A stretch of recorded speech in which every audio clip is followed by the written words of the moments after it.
everyone, and welcome to another installment of TED Excellence, the show in which we find out how to throw a ball and commit social justice. And I'm coming to you live from my Corona bunker on the moon with Dogcat Fox, a Pepperjack, and all of you. Hello, everyone. Hope you're all doing well. Welcome to Thursday. Terrific Thursday.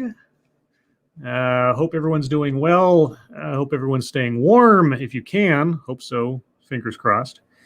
But yes, we're back once again with a visit to the wonderful world of TEDx.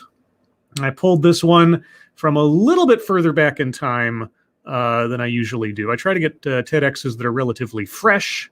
This one's not a million years old or anything, but it came across my recommendations on YouTube, which occasionally does send me something interesting. And I didn't even take a look at the date before I saw it. And I was like, I have no idea what this is. But I guess we'll find out together. We'll get to that in a moment. But who is joining me on this adventure into education and athletics today? That would be J2021. Hello, Prosaic Dreams in Blue. Hello, Birgid. Hello, or Brigid? Brigid. Hello, Dr. Keeve. Hello, Black Belt for Christ. Hello, Mr. E. Hello, Nathaniel Taylor. Hello, Samamyon Nation. Hello, Zeke Weiss. Hello, Texas Attorney General 007. Hello, and I hope you're staying warm. Nobody Not Me. Hello, Deco. Hello, Aspianti. Hello, Charlie Robert. Oh, sorry, I said Charlie. Chelly Roberts. Hello. My apologies. Mike Savage. Blard. Megan Ring. Hello, Fernanda. Hello, Frosted Glass. Hello, Nobody Not Me. Hello. I think I might have already said that, but hey. Twice as fun. Frosted Glass, I said hello. Okay. Make sure I don't have a complete brain freeze here. I just got done with work, so I might be a little scattered, but hopefully not that scattered. Brigid says, Brigid. Oh, like Brigitte? Okay, Brigid. Okay, gotcha. Old Irish spelling. Okay, well, I learned some Scottish Gaelic. I don't have much of the Irish Gaelic, so I will try to do better in the future. Rick Ashbringer, hello. So what is the title of today's wonderful adventure into the wonderful world of TEDx? That would be Radical Social Justice Education Through High Fives.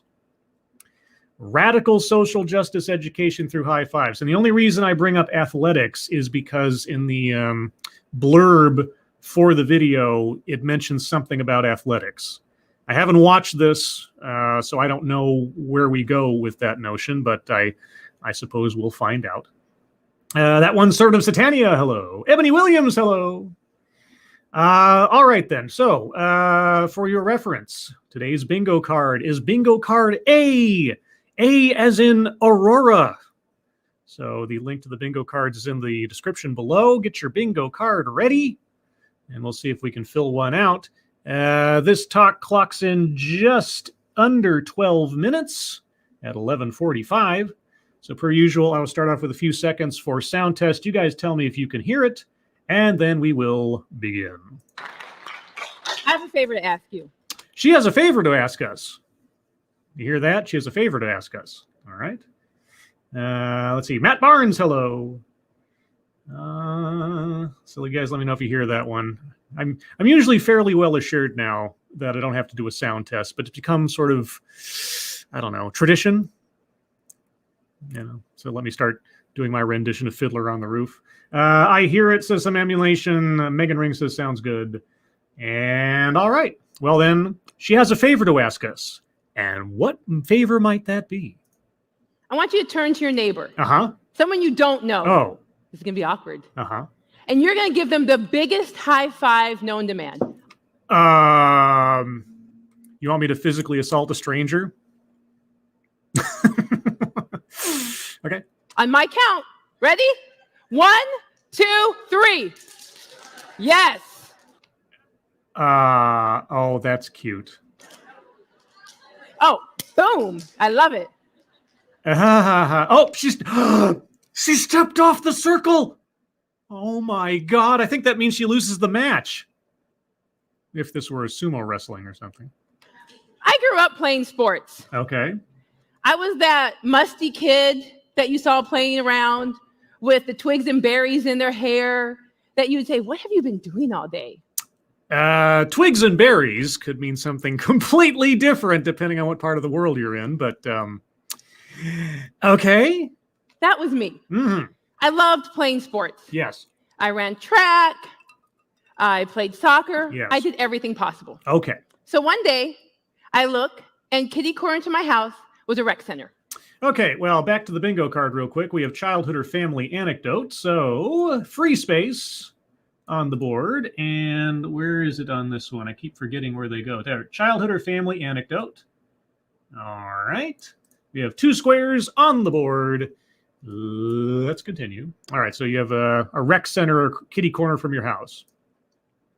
And they had football and cheerleading registration. Okay. So I walk over there, and I'm like, I want to try out for football. And they Uh-oh. I bet they told her, not for you. look at me. They're like, you can do cheerleading. I was like, no, I want to do football. They're like, well, go get your mom. And people who have kids, I was actually the perfect kid you wanted. 50% determination and 50% stubbornness. Okay. I don't know what the perfect combination for a kid is, but if you say so. So I walked over, grabbed my mom, said, Mom, come on, let's go. She comes over there, and I'm like, Mom, yes, I want to play football. So she looks at the guy, and she's like, well, let her play football. Okay, so she got to play football. Yay. So this was me, and this is probably my mom's favorite picture of me, and I'm 38. You're 38, okay. And I don't even know who our speaker is or what she does yet or if it matters, but okay. All I know so far is that she loves sports and she's 38. All right. So, yeah, moms, you guys understand that. So after that, I went on to high school. I ran track, played football, played volleyball. Okay. And I was lucky enough that volleyball was my vehicle out. Out? I played volleyball in college for 4 years. Oh, so you got an athletic scholarship on volleyball? That's the implication. And after that, I went and I coached for 15 glorious years. Okay. With one of the most amazing experiences being that I was able to coach in the 2011 Division I National Volleyball Championship. Good for you. Thank you, but unfortunately we lost. Nobody applauded that. I find that a little bit rude, honestly. I mean, obviously she was waiting for an applause line there, but I mean, that's quite an accomplishment. Okay. And as sports fans, you understand how it is to watch your team who lost on the floor, and the winning team is running around, sprinting, cutting down the nets and cheering. Yeah. Well, I'm going to tell you from personal experience, there is nothing worse than being on the floor while those teams are running around, cutting nets, and there is blue and gold confetti dropping in your afro. Yes, losing sucks, I guess. It also depends on how you lose. You can lose gracefully, I suppose, if we're to be taught here that losing is a hard lesson. Okay, where are we going? And so after 8 years, I'm still bitter at UCLA. Okay, you know how to hold a grudge. How much of your percentile does that make up? It won't go away. Okay. So after that experience, I got to coach at university for 4 more years and coach some amazing human beings. Well, I'd be surprised if you were coaching kangaroos.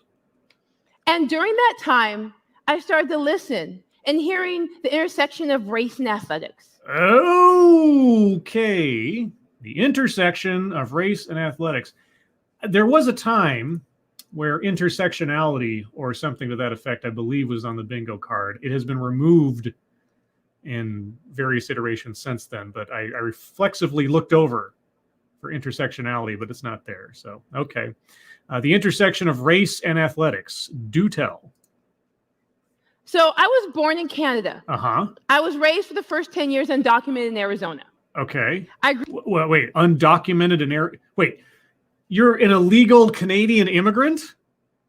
Did I hear that right? I want to back up a little bit. What? To listen and hearing the intersection of race and athletics. So I was born in Canada. Yes. I was raised for the first 10 years undocumented in Arizona. Okay. I grew up in Yuma, Arizona, which is 5 minutes from the Mexico border, Uh-huh. in a majority minority city. Uh-huh. And so during that time, my teammates, I always had at least 1 or 2 black teammates, Uh-huh. tons of Latinx teammates. Oh, you didn't. You grew up. Let's see, you're 38 years old. I think this was done in 2019, thereabouts. So you're using the term Latinx to describe your childhood teammates at a time where that word didn't exist, a word that doesn't even exist in their culture. Wow, that's very progressive of you. And then when I went to college, the same thing. At least 1 or 2 black teammates, tons of other teammates from Brazil and different ethnicities and races. Uh-huh. And? So hearing my student athletes of color talk about their experience as a predominantly white institution was just something I never really experienced. What? Okay, she is rolling so fast through this. Sorry, guys, I got to back up a little bit. I'm losing the through line here. Tons of other teammates from Brazil and different ethnicities and races. Right. So hearing my student athletes of color. Hearing your student athletes of color. Okay, so like the kids that you were coaching? I'm just trying to follow along. Talk about their experience as a predominantly white institution was just something I never really experienced. Okay, and what did they say? I guess I have to be curious to ask. Of being the only one. Uh-huh. Of being the only one maybe on their team or even in the athletic department. Uh-huh. So I started listening to them. About being the only one. Uh-huh. And as I was listening, I started to hear what the other athletes of color were talking about. You know, stories of walking up to a party and hearing, "Don't let those ends in." What? Okay. That escalated quickly. Of another experience of a student in the class said a racial slur and the professor did nothing. Okay. Just kept on with the lesson plan. Uh-huh. Another experience of white teammates singing a song with the N-word and looking directly at their teammate of color. I can believe these things happened at some point. I mean, they are just contextless anecdotes, but sure. I mean, I've seen news stories of similar things. Like, okay, I believe these things happened. Okay. Thank you, Frosted Glass. Wraith and Athletith. Thuffer and Thuckatash. Now. Okay, so yes, I'm sure these things happened. Or lastly, these athletes of color who had to hear racial slurs from people in the audience when they were playing, from the opponent's fans. Uh-huh. So I'm hearing all these issues occurring. Yes. And what concerned me most was when I talked to coaches, their response was, "Well, I didn't hear anything, so I thought everything was fine." Were they all lying? Instead of the opposite, which is, I recruited these student athletes of color to a predominantly white institution. I need to know what's going on. Maybe they don't think of them as student athletes of color. Maybe they just think of them as student athletes. And maybe they don't assess the institution on the basis of the skin colors of the people around. And again, I don't know. Were they lying when they said they didn't hear whatever you say happened? I'm getting ready to circle leaves out vital context. I need to know what their experiences are like. I guess it depends on the situation. How involved should the coach become in the kids' lives? Otherwise. So I was listening to this type of thing. Yes. And knowing that they didn't have anybody to talk to. Not coaches, not staff members, not administrators, nobody.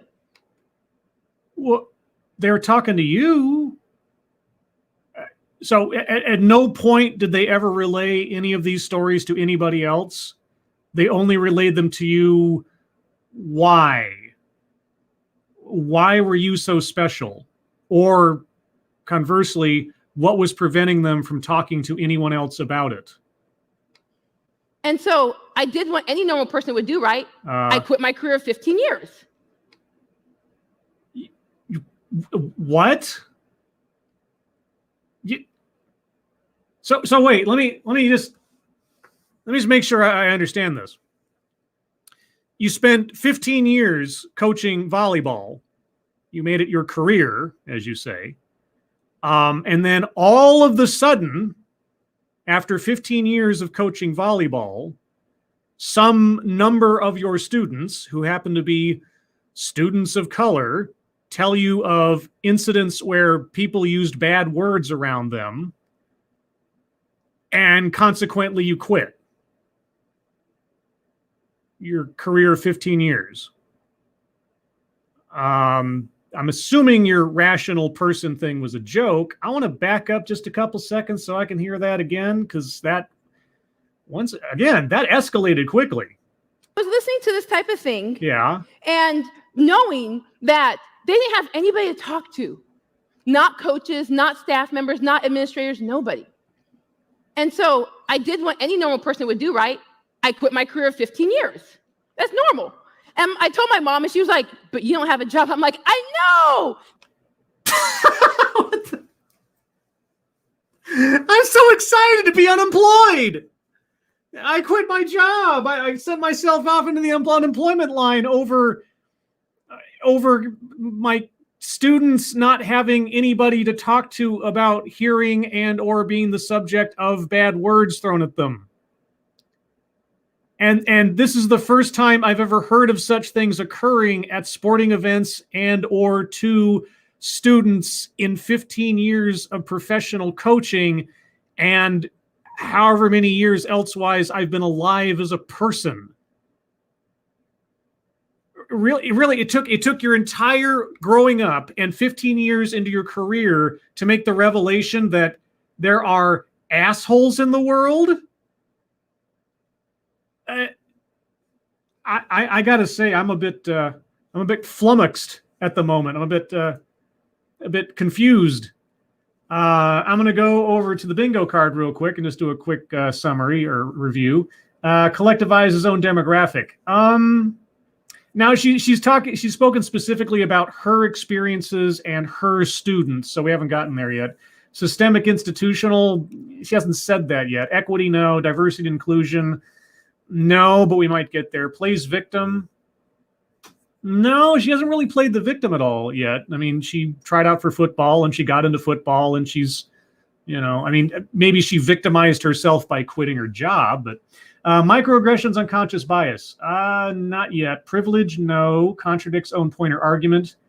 I'm not even sure what her pointer argument is yet, so that doesn't fly. Patriarchy, no. Weightless example, time will tell, I guess, depending. Wage gap, no. Feminism, no. Marginalization, not explicitly yet. A list. You know what? Those various cards that she put up, I'm going to be generous enough to call that a list because she made a point to give those specific things. So I'll call that a list. Those are examples of people using racial slurs. White supremacy, not said yet, but we might get there. Word salad, not yet. Self-vilification or wretchedness, I would be surprised if she makes herself wretched in this. Make something about race sets, etc. for no reason. That's probably going to be a rough one too, because I have a feeling race has everything to do with this talk. Attempt to coin new buzzword, buzz phrase, not yet. Mind reading assumes motives. I could convince myself to circle it on the basis that she seemed to imply that she knew the coaches were lying when they said they didn't hear the bad words or whatever, but I'm going to wait on that one. Benevolent condescension, not yet. Anecdote that probably never happened. I can believe all of the abstract anecdotes she's given us so far, and her personal life story. I don't have any reason, especially from the photographic evidence, to think that she didn't end up in football, so not so far. Leaves out vital context. Well, I'm going to be really curious to know if she explains why hearing these stories from her students made her quit her job. Because if she doesn't explain that one, that's a big hole in the story. But moving on. This is great. Uh-huh. So I started my social justice firm, and the reason was, a social justice firm. Okay, so you grew all the way up, became a professional volleyball coach, did that for 15 years, till all of a sudden your student athletes told you that they've been subject to or in the presence of racial slurs, and then you quit your job to start a social justice firm. That is a amazing career trajectory there. because I wanted to help student athletes have a better experience. And I wanted to help administrations and athletic departments have more productive conversations about race. You wanted to help administrations have more productive conversations about race. Okay. So that they can help their student athletes of color. Specifically, their student athletes of color who obviously need help. Okay. That was important to me. Uh-huh. And so now, yes, one of the things was that we have to look at the data.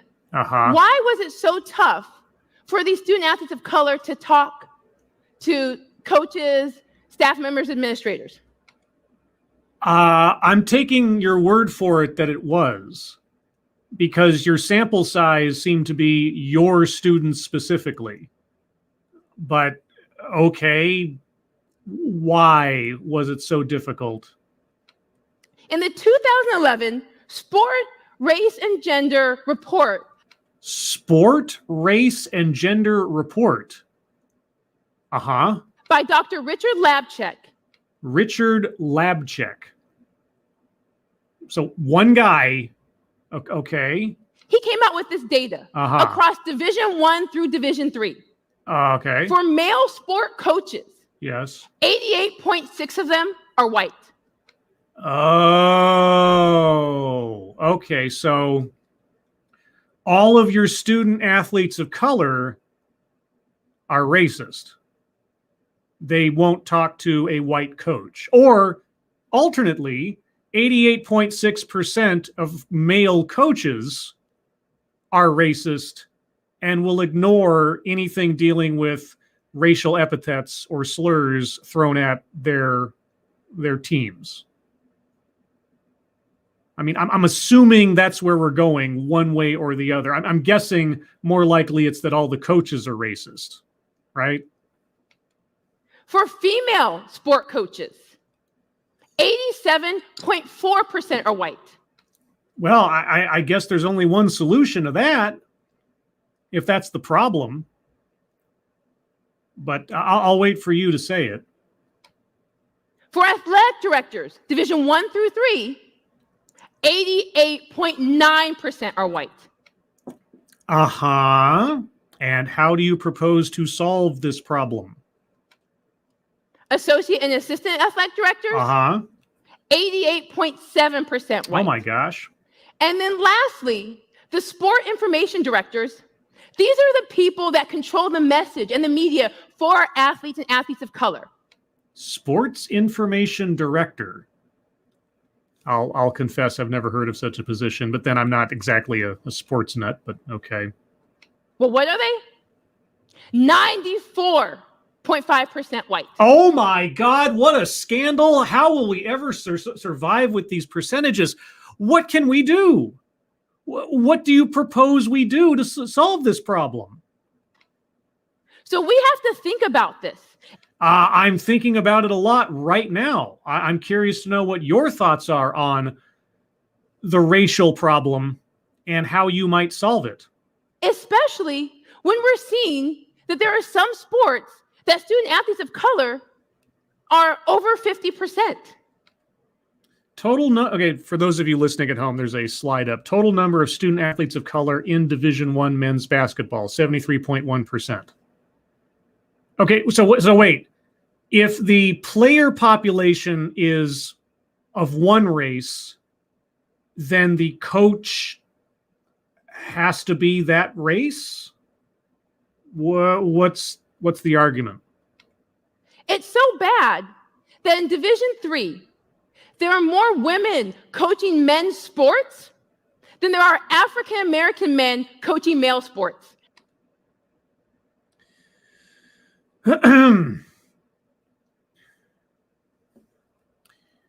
So,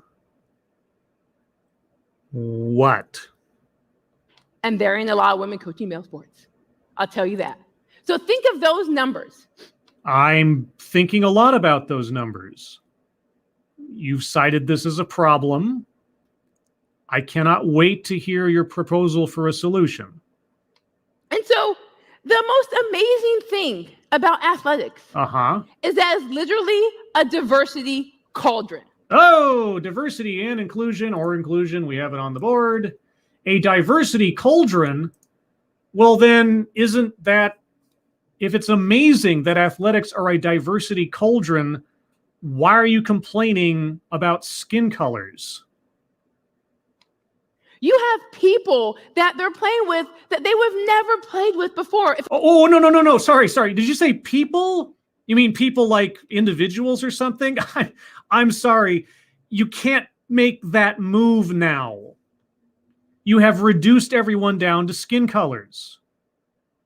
You can't then move to diversity of people as individual teammates, as individual people, because who they are is irrelevant. You've just told us this. You don't get to make that move now. I'm sorry. You're playing the game. That's a move you don't get to back up on.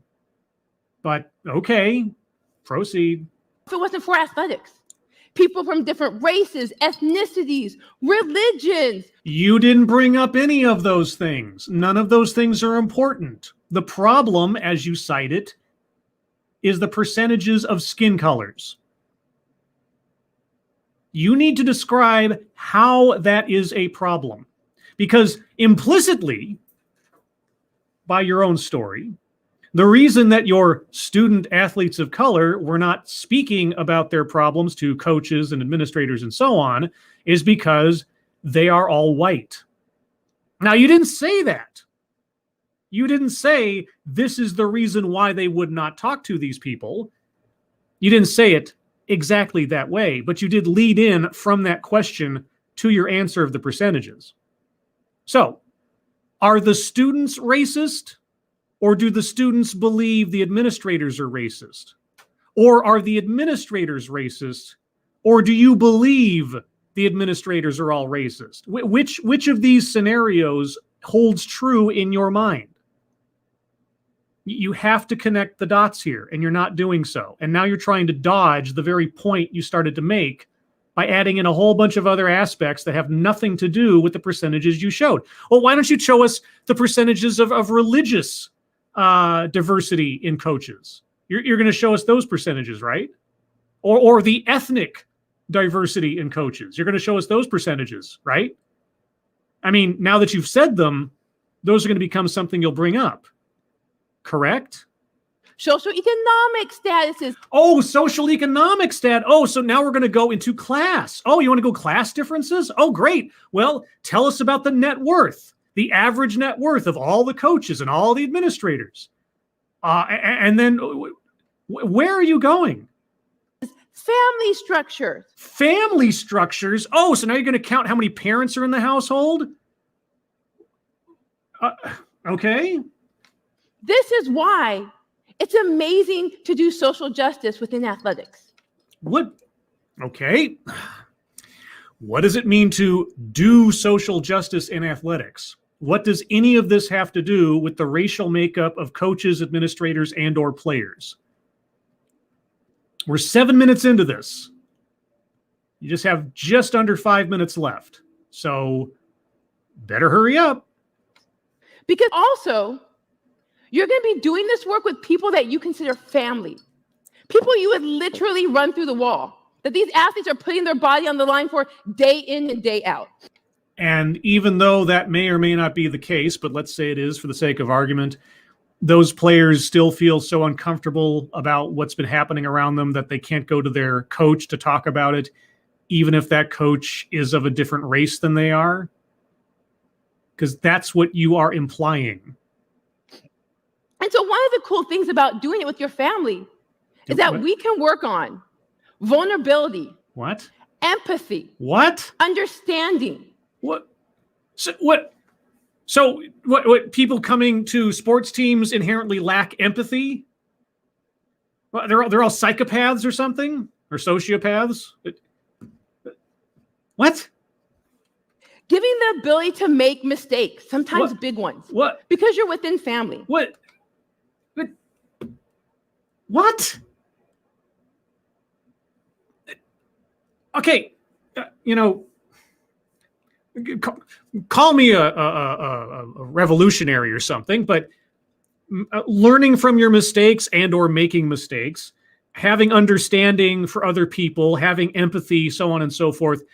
I have a feeling, and it is just a feeling, that short of your being a psychopath or a sociopath, I don't have a psychology degree, so pardon me, by the time you get to the point of joining a sports team, even as a child, you have had some experience or exposure to these concepts simply by being alive. Sure, you may have more lessons and certain things can be enhanced amongst teamwork versus in an actual household or whatever, but what are you talking about? And so we need to make this radical. Make what radical? And how do we make it radical? You haven't even said what it is. How do you make it radical? We haven't even talked about the peaceful version yet of whatever it is. And so we need to make this radical. And how do we make it radical, you ask? I don't know. Well, it's time to bring everyone to the table. What? Because what we see in athletics is we tend to see that the top administration does their social justice workshops. What? So, okay, I'm circling leaves out vital context because she jumped from the statistics of race amongst administrators and players and then never followed up. I don't have something on, and besides which, well, I guess more importantly, she jumped from implying that the reason that her students weren't talking to other administrators is because they were the wrong race without actually coming out and saying it.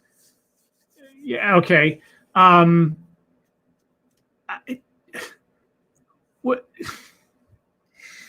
Weightless example. I'm circling weightless example for religions and class. Like, what does that have to do with anything when you're talking about race as your primary feature? And then likewise, just because it ties in too easily, make something about race, sex, etc., religion, class, for no reason. And now we're jumping into the administrators have their social justice workshops. Okay.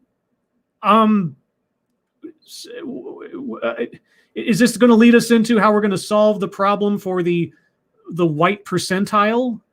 See that the top administration does their social justice workshops.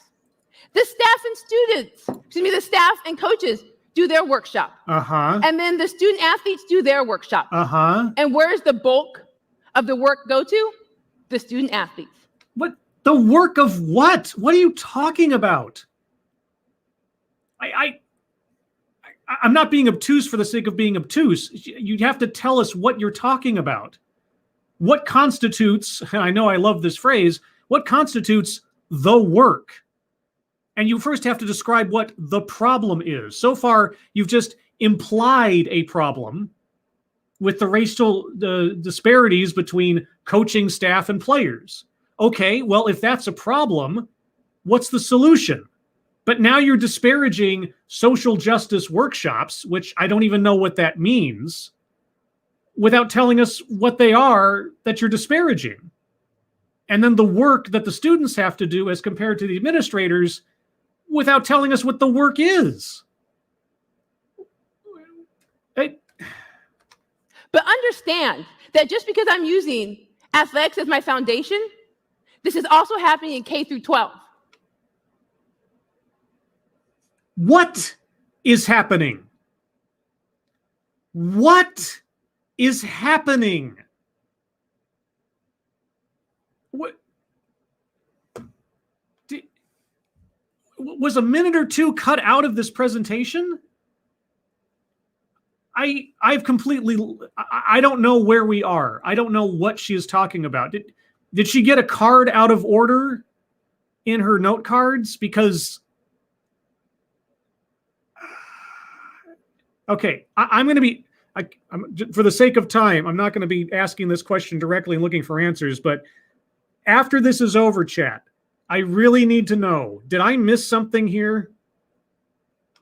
Board of directors. Yeah. Okay? University and college administrations. What about them? Nonprofits. What? So this is still happening at those places. What is still happening? What are you talking about? You extolled the diversity of sports. You just raised up the family nature of sports teams, and now we're on to the evils of social justice workshops for reasons you won't tell us. I think. What is it? What is still happening? And so it's so important to bring people down to the table. Down to the table for what? About what? To do what? About what? What? Oh, please don't tell me this is going to be another one of those. Okay? Telling these administrators it's time to get down, clip off your tie, take off your heels, wear sweats.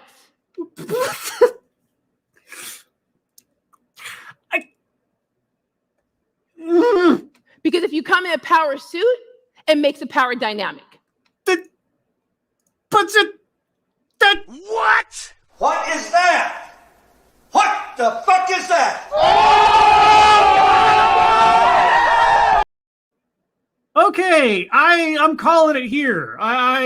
Bingo or not, there's not enough time left for her to fill in all the gaps in whatever this stream of consciousness is. Okay. And we need to think about those things. What things? It's the clothes that they're wearing, the shoes, the tracksuit. What are you talking about? Think about those things. Oh. It's important for these coaches, staff members, administrators to come down. Yeah. Because they hear the voice of their student athletes firsthand. What? About their experiences. But you just said that they don't. You just said that they don't. You said that the reason you quit your entire career was because your student athletes didn't have anybody to talk to. And now you're saying that they are hearing those voices, but I thought they weren't because they weren't being told. And if they weren't told, how can they be held to account for not doing anything about it? If that's what we're even talking about. Because I don't know if that's what we're talking about. Because I don't know what's going on. About what's going on with their team in their athletic department. These student athletes get to see their coaches, staff members, and administrators in a totally different way. What? A different way from what? They hear their stories. They see where their experience is paralleled. Wait a second. You said they could not talk to their administrators and coaches because they were all white. Oh, okay. Let me back up. You heavily implied without actually saying that, because I don't know why you wouldn't at this point. But anyway, you said the problem was the percentages of all the administrators and coaches were predominantly white, and your student athletes of color had no one to talk to because they're all predominantly white, which either makes the students racist or it makes the administrators presumed to be somehow racist. So if they couldn't talk to the administrators and the coaches about the problems in their being student athletes, you're going to hold to account the administrators and coaches for not acting on the stories of these student athletes that they haven't heard because the student athletes haven't said anything because the administrators and coaches are too white. But now the administrators and coaches have to come down to the table, whatever that means, because they've heard these stories. Now Because why?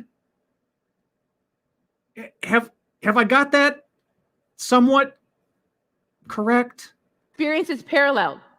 No, I'm sorry. I got to back up a couple seconds. I cut her off, and not that I would necessarily think I've lost the plot just by a couple of seconds, but just to make sure.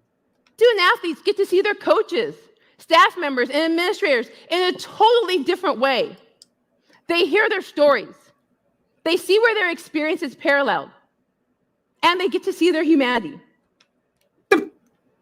No, hold on. What? So prior to this, and I don't know who you're referring to because you keep going off into ambiguities, but prior to this, the coaches and the administrators did not recognize the humanity of their student athletes. Or if you meant it the other way, the student athletes now get to recognize the humanity of the coaches and administrators? Only now in this, I don't know, social justice workshop that you seem to be criticizing earlier, but now you say is the necessary component to what again? What was the problem you're trying to solve again? Which is most important. Because when we see the humanity in everyone, we start to change. What? But who's not seeing the humanity in everyone who isn't themselves a psychopath or a sociopath? I always get those two mixed up, so I'm just going to keep saying that. What? Ah! And coming down to the table is a small thing that can create a huge impact. And that's what we have to think about. But you have to tell us what the problem is and the solution you're proposing. I don't even know what we're talking about. Really? We start off with a high five. We have physical contact, eye connection. We're in a totally different place. What? And that's what we want to see start to happen. What? And so the main thing is that this presence creates so much change.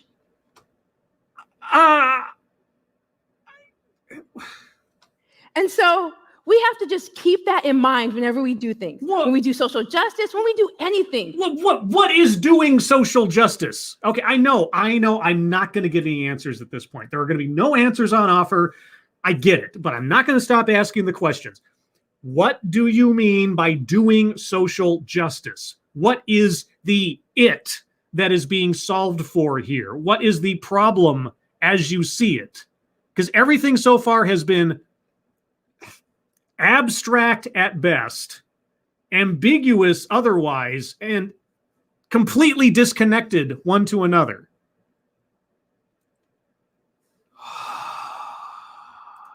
Keep that in mind whenever we do things. When we do social justice, when we do anything. How important is our presence? We have that discomfort we go together through. What? Okay, we think about our biases. Yeah. Okay. All right. Biases. All right. I'm going to circle microaggressions, unconscious bias. Okay. I need a brief mental break so long as I still maintain my mentality. Okay. Tell me about those biases. How important is our presence? We have that discomfort we go together through. Yeah. Okay, we think about our biases. Uh-huh. We work through our vulnerability together. Uh-huh. We work through that stuff together. That stuff. How can we work through that stuff together when the skin color of the coaches and administrators is an impassable barrier for student athletes of color? You haven't even told us how you solved that problem. Now you're saying you've solved the problem that they're communicating down at the table, which I don't even know what that means. And so the main thing is that we're all a team. And as long as we're all a team and we all work together, we can not only create change, we can win. Then what was the point of bringing up the racial statistics? What?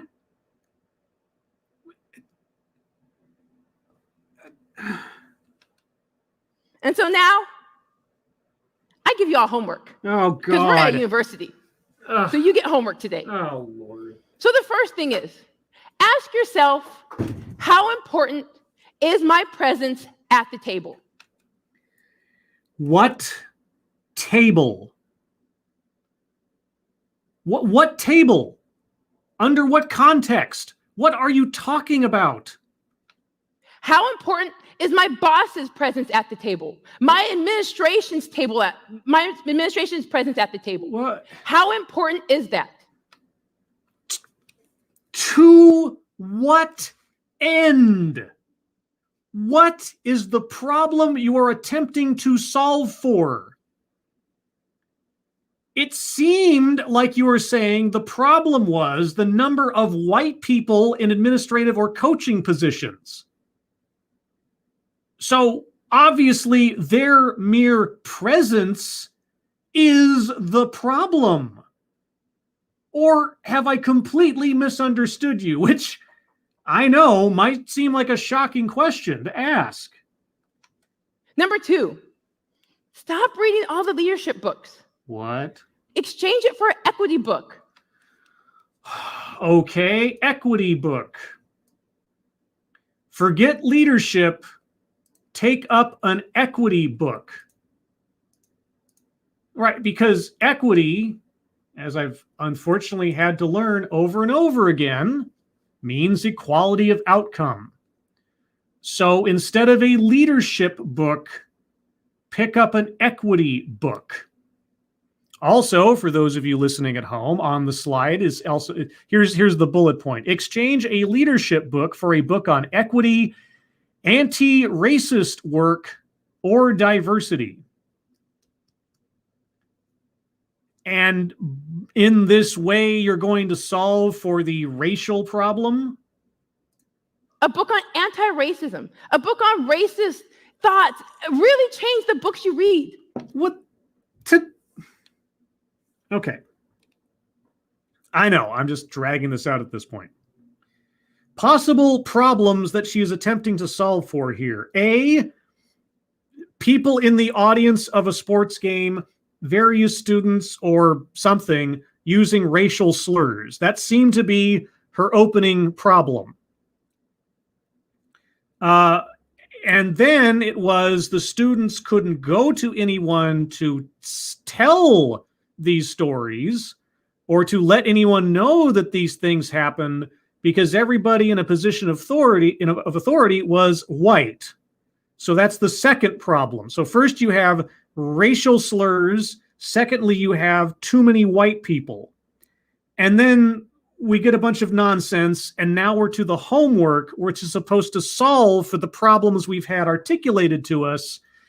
And to solve for racial slurs, you have to ask yourself, how important is my presence at the table? To solve for racial slurs, you have to read books on equity, anti-racism, and diversity. Now, notice I didn't bring up the skin color part because I don't know how any of that solves for skin color. But apparently neither does she. Because you're going to become a better leader if you read different books. No, you're not going to become a better leader if you decide to take on a philosophy of equality of outcome. You're not, especially in athletics. There's competition. There is accepting the fact that you may lose. There's accepting the fact that some people won't make the cut. If a coach or an administrator in an athletic department decides to take on an equity philosophy, yeah, everybody gets a participation ribbon and nobody's cut from the team. See how long that lasts and how well that does. The third thing, start building relationships with cultural centers. What? Building a relationship with those in cultural centers. You mean like the actual buildings where you have a cultural center or something? Those in cultural centers. See this administration go to different cultural centers, have their meetings there. So you want school coaches and administrators to just go have their meetings at random cultural centers. Why? Start getting to know the amazing people who work there, the resources. Change that up. What does any of that have to do with coaching? or the athletics department? What? Okay. I'm maybe, and this is just a theory, if she's advising the administrators and staff and coaches to do all these things, it's obviously because they are close-minded racists who are scared of people that don't look like them. So in order to stop being racist, you need to read equity books, anti-racist books, diversity books. You need to go to cultural centers because obviously if you're white, you've never interacted with anybody who isn't, I guess. Is that where we are with this? Is that the accusation going forward? Because she really seems to like to imply things without coming out and saying them. Is that what I'm to gain from this? I can only guess. Sources, change that up.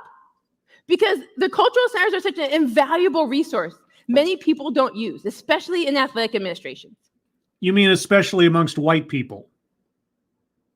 I can only assume when you say athletic administrations, it is a euphemism for white people now, given how you gave us the statistics earlier that said that the majority, 88%, 95% of administrations are white. Right? So white people are obviously racist. They're to blame for your students of color's problems who they themselves can't talk to anybody about because they're not the right race in the first place. Wow. And the main thing, the number one thing that we need to start doing. And by we, you mean all white people in administrations, right? And hold our administrations accountable to doing. Uh-huh. Is to be at the table, y'all. What? Be at the table, y'all?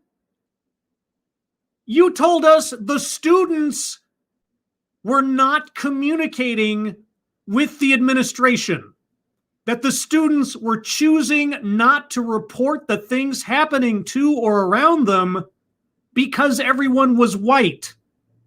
Who's not coming to the table again in your own narrative?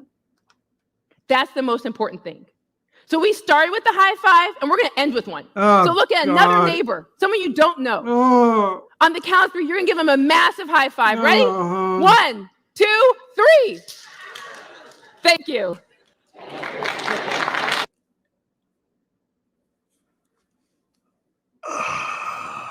Just to reiterate. What? What is that? What the fuck is that?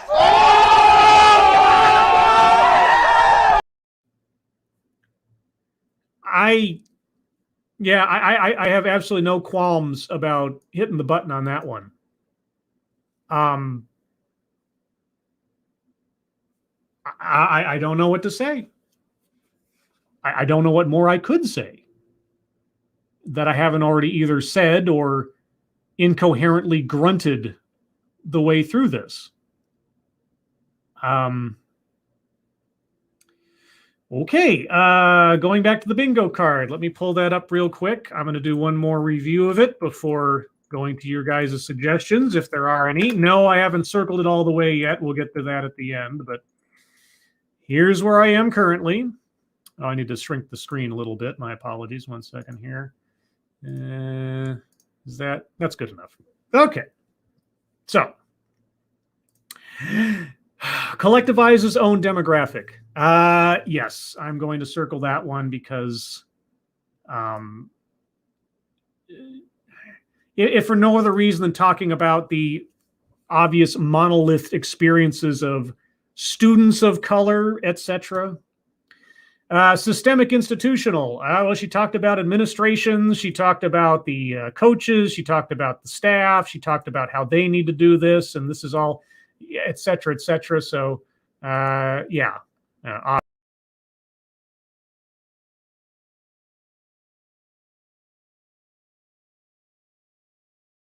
Apologies for that. I hit the wrong button, which is occasionally happens from time to time. Let me fix that real quick. Sorry about that. I was trying to update the bingo card, and instead, I kind of refresh the actual studio screen. Oh, well, que sera. All right, let's try that again. All right, sorry for that. Okay, but as I was about to do, because of what just happened. Bingo. What? Of course! Yes, we have our first bingo, although given the fact that I'll circle the whole card presently, it's kind of irrelevant, but we'll move on. Plays victim. She never made herself the victim. Her own stories were very, nothing but accomplishment, like getting onto football teams and her sports experiences and all that, and being a winning coach and so on. So I can't really circle that she played the victim at any point. Privilege. It's going to be difficult for me to think of even an abstraction that had to do with privilege, but no, I can't. Contradicts own point or argument. You know what? Given the fact that she made like 2 arguments, but never came back to them. She never presented a solution for any of them or tried to solve for them. I'm circling that one. Not to say that she had a coherent argument the entire time, but the one that she seemed to be making, she never actually finished up. So yeah, patriarchy. No, now she brought up statistics of both men and women, and she didn't dwell on the gender question all that much. So I'm not going to do patriarchy. Wage gap. She never talked. She talked about socioeconomic stuff, but she was talking about that in the context of the diversity of people you would come across in the course of athletics, not as comparing apples to oranges as far as like pay. So I can't do that one. Feminism, no. Marginalization. Just from the statistics she put up and had to call out the racial disparities here and there, I'm going to circle marginalization because that, as so much of this presentation was, that was implied, if not said specifically. White supremacy. I'm circling that one because it's, again, heavily implied without actually saying the words, given her statistics and dwelling on that stuff, and then the accusations afterwards of go to cultural centers. Because, you administrators who I've already established are all white, you don't have any culture and couldn't possibly know what anybody else thinks or is like or interact with other people. It was the most clumsy, nuanced accusation of basically xenophobia and bigotry on the basis of skin color I think I've heard in a little while. Word salad. Boy, it's real effort to circle that one. Whoo, boy. Self-vilification or wretchedness. Now, that one I can't circle. At no point did I get any notion that our speaker was in any way, shape, or form self-critical or putting herself down or anything like that. So, yeah, that one's a no-go. Attempt to coin new buzzword, buzz phrase. No. I didn't see an anagram, not an anagram, God, what's the word I'm looking for? Some of my brain's got, I wonder why my brain has left me. Could it be the pepper jack? I can hope it's the pepper jack. Anyway, I didn't see a new buzzword, buzz phrase at all. Mind reading assumes motives. Yes, I'm circling that one because she assumed that since all the administrators are white, all the administrators therefore lack any cultural interaction, therefore blah, blah, blah. They need to come to the table, blah, blah. Yeah, there's plenty of that going on. Benevolent condescension. Yeah, that last part of all the advice she wants to give to the administrators and all that. Yeah, that's some benevolent condescension right there. I'm being helpful, even though I think you all are terrible. And lastly, anecdotes that probably never happened. Now, I agree that all of these stories that she brought up, all the little stories that she says she heard from her students, I can believe all those things happen. I've seen news stories with video that have shown that those things have happened. So I don't disbelieve the stories. And as again, because of the anecdotal evidence of, well, not even anecdotal, the photographic evidence of her in the football, like all her childhood story, I can believe it. Yeah, she brought the receipts, so I don't have a problem with that one. So that is where I have the bingo card at present. We have one bingo, and the key squares necessary for any more bingos, I think, are pretty much no-goes, but I will take arguments now from you guys. And whatever happens at the end of this, I will circle the whole card and once again reiterate that this was another inductee into the WTF Hall of Fame. Dr. Keeve, are anti-racism / diversity / equity book buzz phrases? Yes, they are, but they're not new. None of those things are new. She had, again, the biggest red flag to something that is a new buzzword buzz phrase is when they say, excuse me, something I like to call, or in my book, blah, something like that. None of those words were new buzz phrases. So I can't circle that one. Dylan Farnham, couldn't we have done patriarchy for all the stats of white males? She also talked about female coaches as well.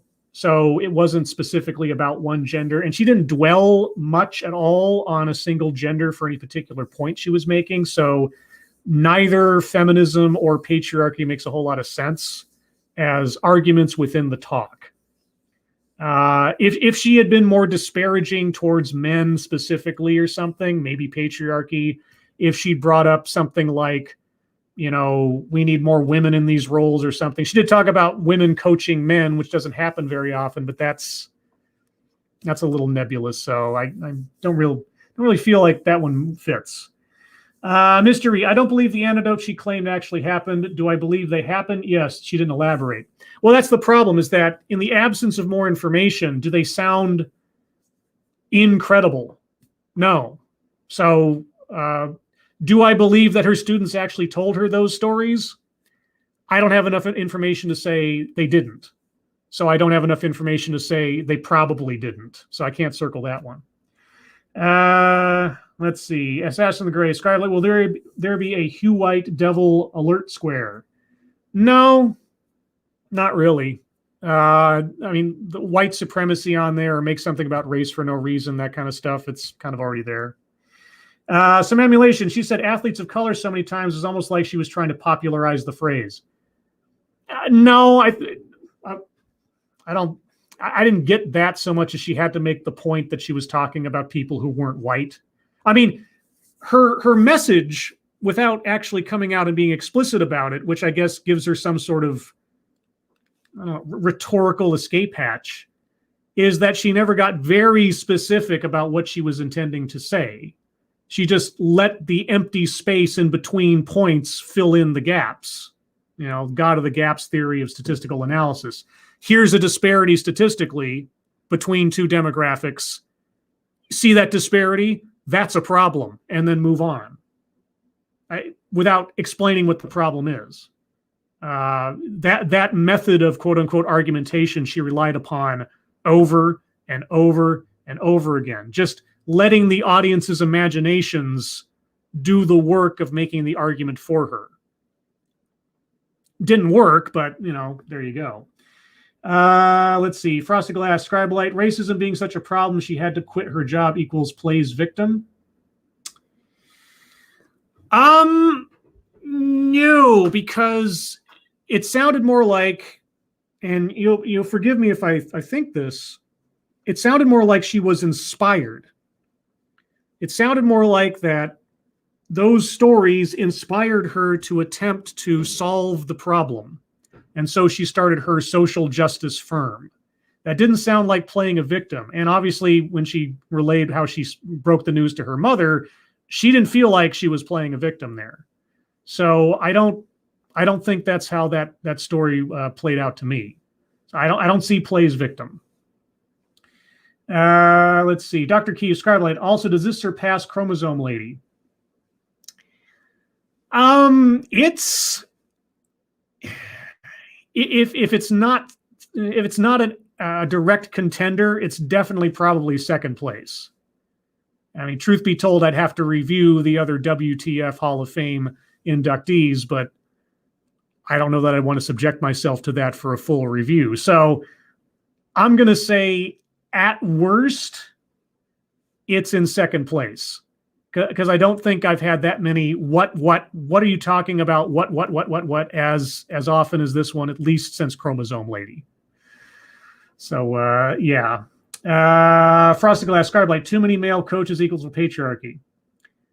Did she say too many male coaches?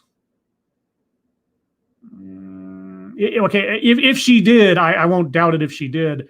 But again, I didn't really feel like that was a main point of her argument. She didn't dwell on that very long thereafter.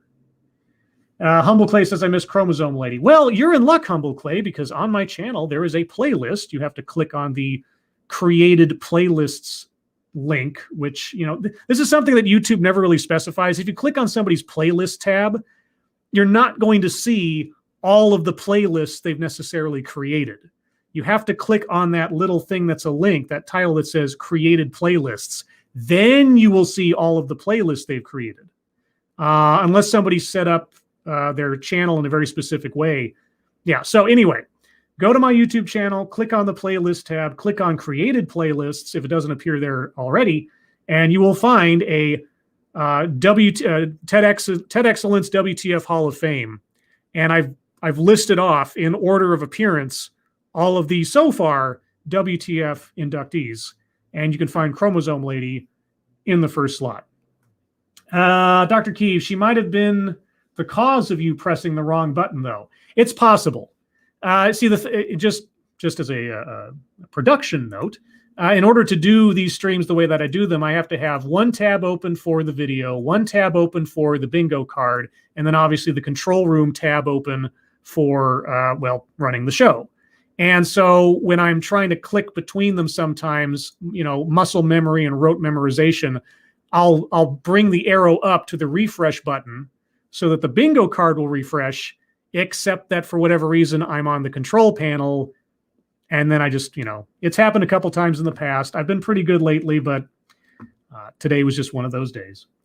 Let's see. Osan, I don't know. If she said patriarchy, that should count for circling the patriarchy circle.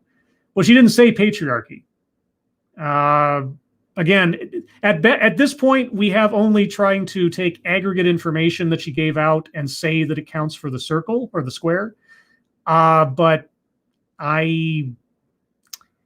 if she had been more focused on the gender aspect, maybe.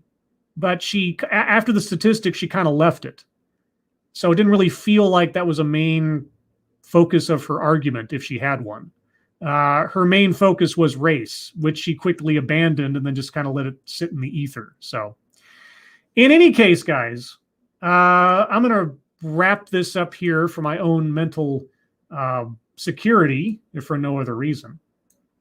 But as a consequence of what we've just seen, this is a full circle WTF TED Excellence Hall of Fame inductee. What? What is that? What the fuck is that? And so with that, everyone, thank you so much for joining me today. As rough as it was, and it was a rough one. We are all now closer a team together for having gone through this ordeal than we were before it. If you would like to hear more from me or Satsu 2 Cents, you can find both of us tonight on my channel, this channel, at 6 p.m. Pacific, 9 p.m. Eastern for The Lords of the Night, where Satsu and I will talk about the news of the day, news stories that you submit, what we've been up to on the internet, and then your questions and comments. Everyone, thank you so much for joining me. Thank you so much for your attendance. Thank you so much for your participation and your argumentation. Everyone who donated, thank you so much for your generosity. I really do appreciate it. I hope everyone is safe and well. If you're not well, please get well soon.